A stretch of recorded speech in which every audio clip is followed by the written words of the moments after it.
So, get my little brother's toys out there. Okay, so this is Origami Mario stuff. Before we go to the actual stuff, let's go through the stuff that nobody cares about. Ones that are based off of the Mario Bros. Movie. First off, Bowser from the movie. I know Bowser's a human, but I like to prefer that is not Bowser. All he is a T-Rex, and this is just a T-Rex from Fish Goth. Even pretty small. I mean, you really don't see him all that much. He's in a bucket. An interesting fact, and it's actually made me appreciate the ending a little bit more. Not that much, because it only lasted like 5 seconds. But the reason Bowser just stayed inside that weird little giant metal bucket is because that apparently symbolized his Koopa car, which is an interesting trivia there. But still, I mean, I prefer him being a T-Rex than whatever the Goombas were, or being a human, so he gets an A+ for me. Good job.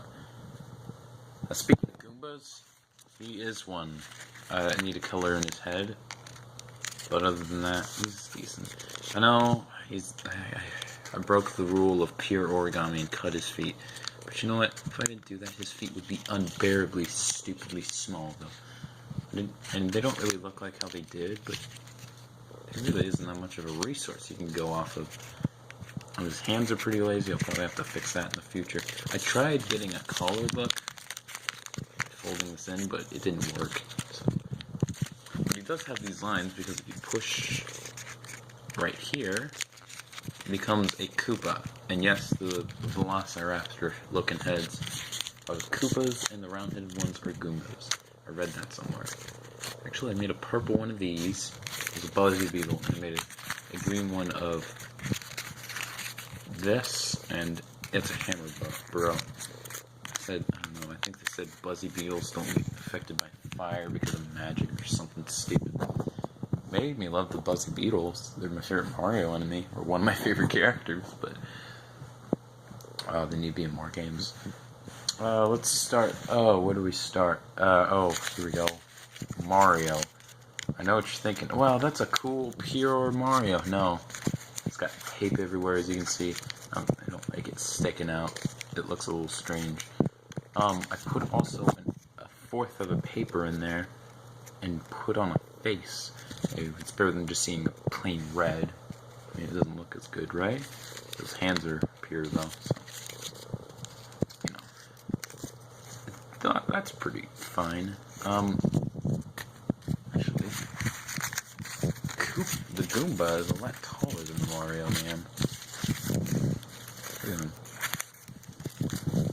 But that's to be accurate, because if I remember the behind the scenes, there was a guy, the actor played it, his head was like right around here, so, you know, that's accurate. Okay, Mario's a little shorter, but Luigi's the real tall guy. Yeah. So Luigi's just a tad taller than Mario, doesn't like it that much, but he is.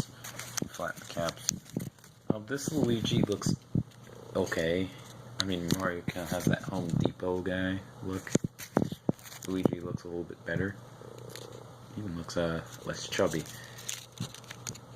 But still, I think if I fold him in the other green, he might not have looked as good to me, because I love this color green.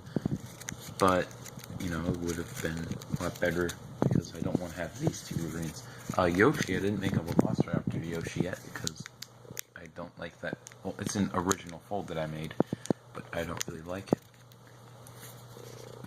I tried to make him taller than Mario, but shorter than Luigi, but no, because of his eyes. He's taller than both. But this is origami. I don't think the origami police are going to slap me on the shoulder and just be like, no, refold it. Make him just as tall. He's okay. His nose is hollow, but that's to be expected. He's not a water bomb. How stupid would that be if I just stuck a water bomb on his nose? There. Worst of them all, but probably my favorite just because it's Wario. It's Wario. He's got some problems. He doesn't have a face like the others. His legs, again, they aren't pure. Sorry, he has this big thing sticking out. He's really flimsy, and so he's very flat, and that's not very ideal for a Wario. But you know what? It's Wario, so I like it. and arguably the best, but also has a lot of flaws, is the Princess Peach. Now, she has some flaws. For instance, her arms, they like to go backwards. Tape on her hair everywhere. Tape everywhere. That's to be expected. Her crown sticks up in midair. But I think other than that, she's decent. Oh, one more problem. Glaring problem. This might be good for Mario. That means he gets twice the amount of size of fun time on Friday nights. Look how huge she is. I mean, it's like twice as huge as Mario. Okay, she even towers over the Goomba. If this is Rosalina, then it might be different because she's, I think, the tallest Mario character aside from, I don't know, Bowser or whatever. But, you know, other than that, she's decent. But she's like 10 feet tall. Careful. I mean, there are a lot of old women, there's a lot of tall women, but there aren't a lot of old, tall women. I'm not saying like 6 feet, I'm talking about 7 feet. Not very many of those. And how old would she be? Game came out for about 30 years, I think. And that was her first appearance. She was probably 20, so she's 51 years old. About to be my grandfather. So that's impressive that you've stuck it up for 50 years. That Rosalina screwed around with time or something. I don't know. Space. What was it? Yeah, she controlled space. So I'm probably going to fold more stuff. I just decided to fold the 64 crew. I'm probably going to fold a Waluigi, who's going to be dwarfed by the Peach and Rosalina here. Well, I'm going to make a Rosalina and a Toad for 3D World. Probably not Daisy, because I think like 95% of the population... Okay, no, that's not true. 99.9% of the population